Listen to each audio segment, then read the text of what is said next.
The city had never felt so suffocating.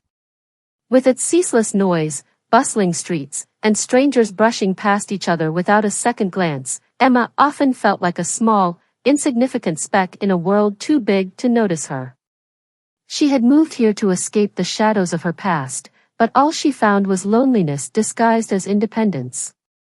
On one particularly gray afternoon, Emma was walking home from her job at a bookstore. The sky threatened rain, and the wind carried the chill of impending winter. She clutched her coat tighter, her mind lost in thought, when suddenly, the world spun. Her heel had caught on a crack in the sidewalk, sending her crashing toward the ground. Bracing for impact, she squeezed her eyes shut, but instead of hitting the cold, unforgiving pavement, she felt strong arms catch her mid-fall. "Whoa there, you okay?" a voice asked, warm and concerned. Emma opened her eyes and found herself staring into the kindest pair of hazel eyes she had ever seen. The stranger had an easy, reassuring smile that instantly made her heart race. Yeah, I think so," she stammered, trying to regain her composure as he gently steadied her. "Thank you." That could have been embarrassing. The man chuckled, a sound that seemed to chase away the grayness of the day. "It's okay. Happens to the best of us. I'm Noah, by the way."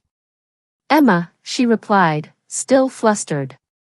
He held out a hand to shake, but Emma noticed something unusual about it, a faint scar that ran along his palm, like a line drawn with purpose. Without thinking, she brushed her fingers over it. "What happened here?" Noah's smile faltered for just a second, replaced by something deeper, pain, perhaps, or nostalgia. "That's a long story," he said. Then, with a playful grin, he added, "But I'll tell you over coffee, if you let me." Emma hesitated. She barely knew this man, but there was something about him, something disarming, almost magnetic. Against her better judgment, she nodded. "Okay. Coffee." The small cafe they stepped into was warm and inviting, its wooden tables and soft lighting creating an intimate atmosphere. As they sipped their drinks, Noah told Emma about his life.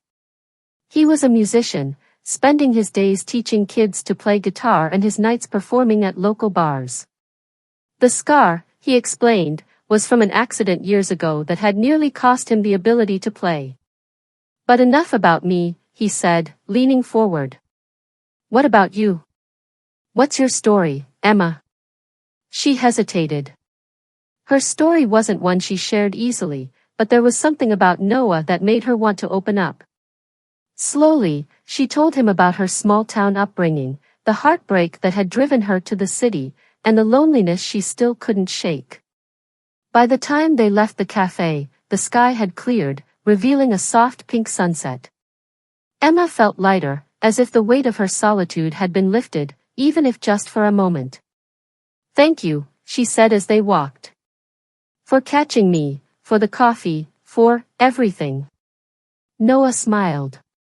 "Anytime. Maybe next time, I'll tell you the rest of the story about the scar." Emma raised an eyebrow. "There's more?" "Of course. But you'll have to stick around to find out." And just like that, the grayness of the city didn't seem so suffocating anymore. Emma wasn't sure what would come of this chance encounter, but as she waved goodbye to Noah and walked home, her heart felt a little fuller.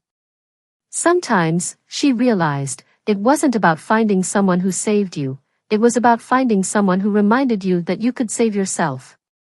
The days that followed their chance encounter blurred together in a way Emma hadn't experienced in years. The monotony of her routine, wake up, work, go home, was suddenly filled with bursts of color she hadn't known she'd been missing. Noah became a fixture in her life, almost effortlessly. They texted often, exchanging small jokes, pieces of their day, and glimpses of their pasts. Their second meeting wasn't an accident but a deliberate plan, another cafe, another long conversation. It became a habit, their lives intertwining in subtle ways that neither of them acknowledged outright. One evening, Emma finally asked about the rest of the story behind Noah's scar. They were sitting on a bench in the park, the faint hum of the city muffled by the rustling of leaves overhead. "It's not a pretty tale," Noah admitted, running his thumb along the faded line. "But I think you've earned it." He took a deep breath, as if steeling himself. "I was 19. A pretty reckless kid, playing gigs with my band and thinking I was invincible. One night, I got into an argument with a friend over something stupid, a bad chord during a rehearsal, of all things." He laughed bitterly. "I stormed out, too angry to think straight, and, well, I didn't see the car coming." Emma gasped softly. "Oh my God, Noah." "It wasn't as bad as it could have been," he said quickly. "I got lucky, just a broken hand and a lot of bruises. But for a while, I thought I'd never play guitar again. That scar is a reminder of what I almost lost, and how close I came to throwing everything away because I couldn't control my temper." Emma didn't know what to say. She reached out instinctively, her fingers brushing his scarred hand. "But you didn't lose it," she said softly. "You fought back. You found a way." Noah's gaze met hers, his eyes filled with gratitude and something else, something deeper. "I did. And now, every time I look at this, it reminds me to be better, to not let anger or fear control me." Emma nodded, her heart aching for the boy he had been and the man he had become. "You're stronger than you think, Noah." He smiled, but his voice turned playful. "And what about you? What's your scar, Emma?" She hesitated. "Mine's not physical.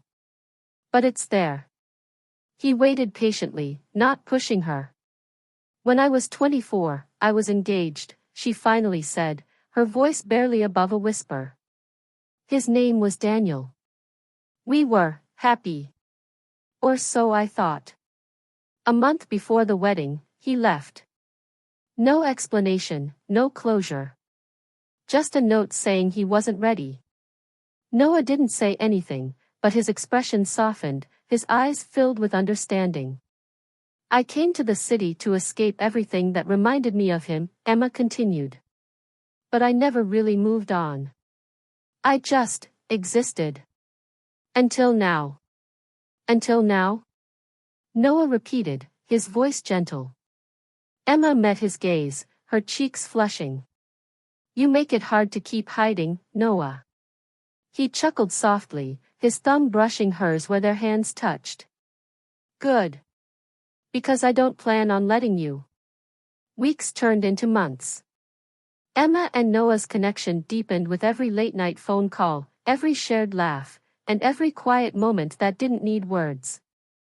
He started inviting her to his gigs, where she sat in the front row, watching him pour his soul into every note. She even introduced him to her world, taking him to her favorite bookstore and sharing the stories that had shaped her. In return, Noah showed her the beauty of the city she had once found so overwhelming, hidden alleys filled with art, rooftops where the skyline looked like a painting, and quiet corners where music seemed to echo from nowhere. One night, after a particularly magical performance, Noah found her waiting for him backstage. Without hesitation, he pulled her into his arms. "Emma," he said softly, his voice trembling with vulnerability. "I've been falling for you since the day I caught you on that sidewalk." Her heart swelled, tears brimming in her eyes. "I've been falling too, Noah. You made me believe in love again." And in that moment, under the dim backstage lights, they shared a kiss that felt like the beginning of something extraordinary, a love story born from scars but filled with hope, healing, and the promise of a brighter tomorrow. The weeks that followed their backstage confession felt like a dream. Emma and Noah's relationship blossomed, their bond deepening in ways that neither of them had experienced before. They became inseparable, not in a way that felt suffocating, but in a way that felt like coming home. Noah continued to inspire Emma to embrace the city she had once feared, and Emma helped Noah find stability in a life that had always been unpredictable. Together, They balanced each other's worlds, their love becoming a sanctuary from the chaos around them.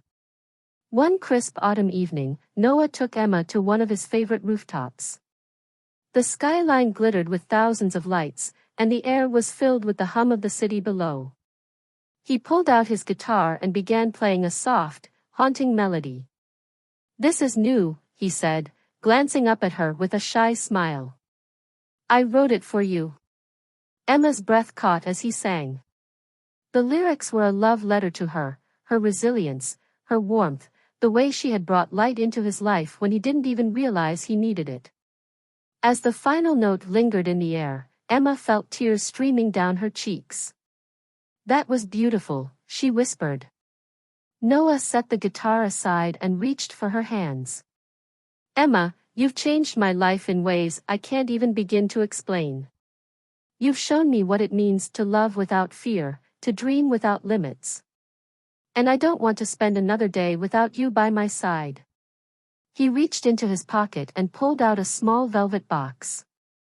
Opening it, he revealed a simple yet elegant ring that seemed to catch the light like a star. "Emma, will you marry me?" Emma's hand flew to her mouth, her heart pounding so loudly she was sure the whole city could hear it. Tears streamed down her face as she nodded, her voice breaking. "Yes, Noah. 1,000 times, yes."